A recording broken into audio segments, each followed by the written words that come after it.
guys, so sa ngayon, samahan niyo akong bumili ng squishies. Tara! Ayun, may bago ata silang squishy dun. Hey po, pabili po ako. Ito po. Ayan, binili ko na lahat ng squishy na makikita ko sa store na yon. Ngayon, iset muna natin ang table ko.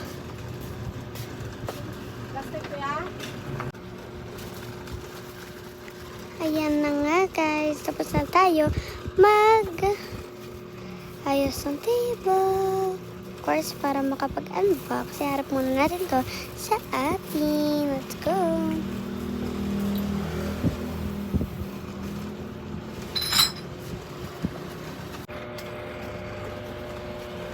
So, okay na. First is, we are gonna unbox this.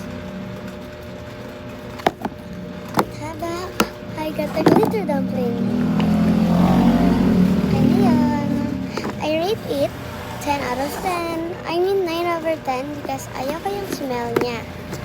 After that, I'm gonna rate my new squishy. Ginawa ko out of hand. Gamit slime and plastic.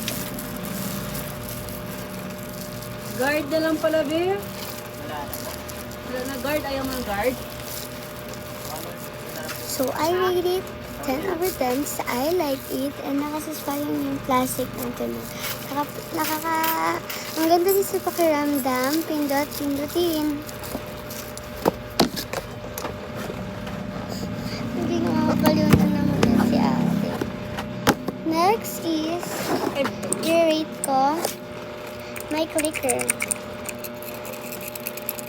I will rate this like siguro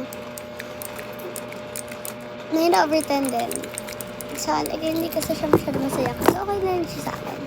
Next is ay butterscotch na ginawa ko out of 10. Medyo nasira na rin siya. And yung tape, halatang halata. And ito, meron din akong nasira dito ang malaking butterscotch. Talaga yung pinaka-favorite kasi ang tagal niyang nasira. Umabot ko talaga siya ng like 2 weeks bago masira. Siya yung pinakamatibay ko na squishy so far. And ito siguro yung magiging second kasi yung nakaraang week ko pa ito ginawa. And ito pala, sorry, hindi iyon. Ito pinakamatagal kong squishy. Sabay ko lang sila, ginawa nito ang strawberry butter squishy. So ngayon,